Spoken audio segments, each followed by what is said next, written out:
This family needed a three-story house. There was just one problem. On this site, only 2 stories were allowed. Instead of simply making the house smaller, the architects found a solution in the geometry itself. Part of the third-floor wall was folded inward until it became part of the roof slope, and that strange shape of the Coogee House, full of angled planes and cuts, starts right there. The house sits in Sydney on a steep corner lot. The owners had already lived there for years and wanted a new home for their 3 children with enough space to host extended family as well. To make all of that work, they needed 3 levels. Chenchow Little decided to work with the restriction instead of fighting it.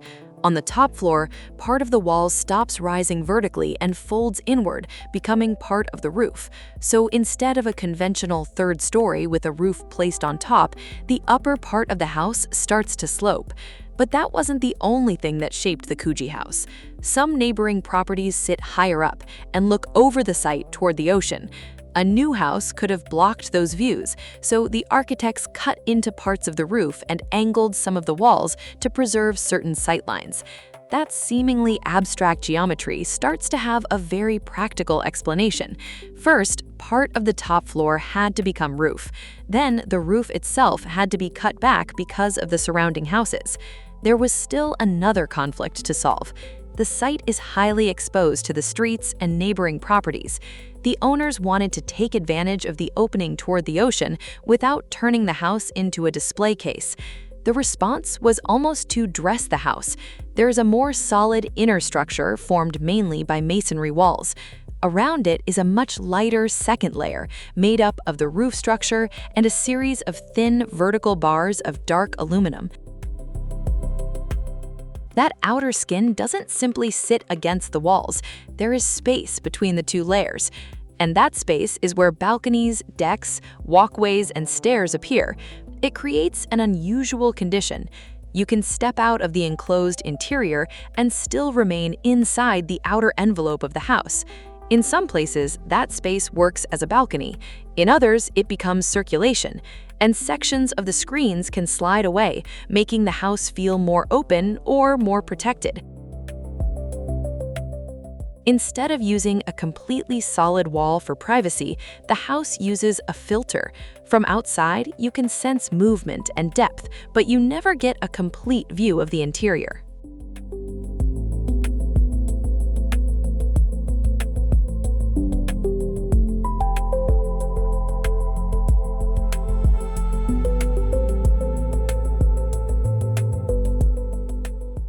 The garage sits at the highest point of the site and separated from the house by a courtyard. To reach the entrance, you cross a small elevated timber bridge. First, you arrive in a space between the main body of the house and the metal skin. Only then do you reach the front door. A large exterior staircase runs down the side of the house toward the rear garden. Its 3 flights follow the slope of the site. Because the staircase also sits behind the metal bars, it becomes one of the most recognizable features of the facade.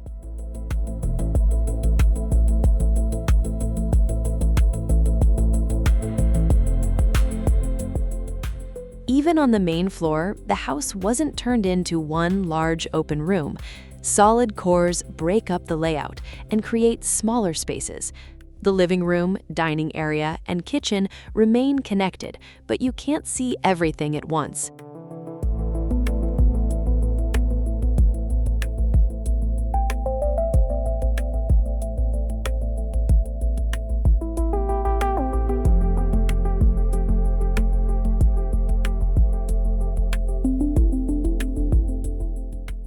The 3 levels follow a simple organization. The main living spaces are at the top, the bedrooms are below, and the lowest level contains a guest bedroom and another family room connected to the garden. The living room, dining area, and kitchen occupy the upper floor.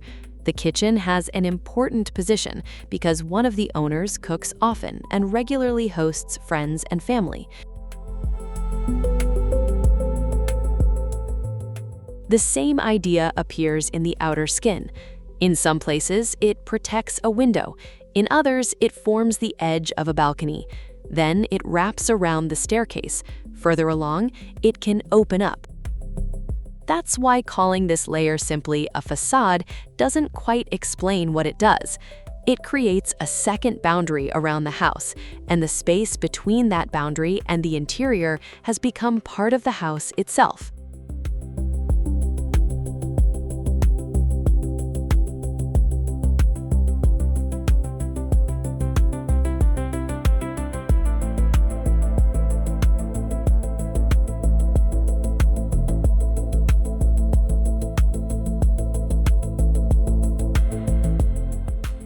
In the end, the Coogee House is the result of a series of limitations.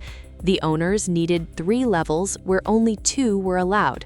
The house couldn't simply block the views from the properties above, and it also had to provide privacy on a very exposed site. The house doesn't have this shape despite those restrictions. It has this shape because of them. A wall had to become a roof. The roof had to be cut back, and a second skin had to wrap around all of it. At first, that geometry may simply look strange, but once you understand what happened here, every fold starts to have a reason.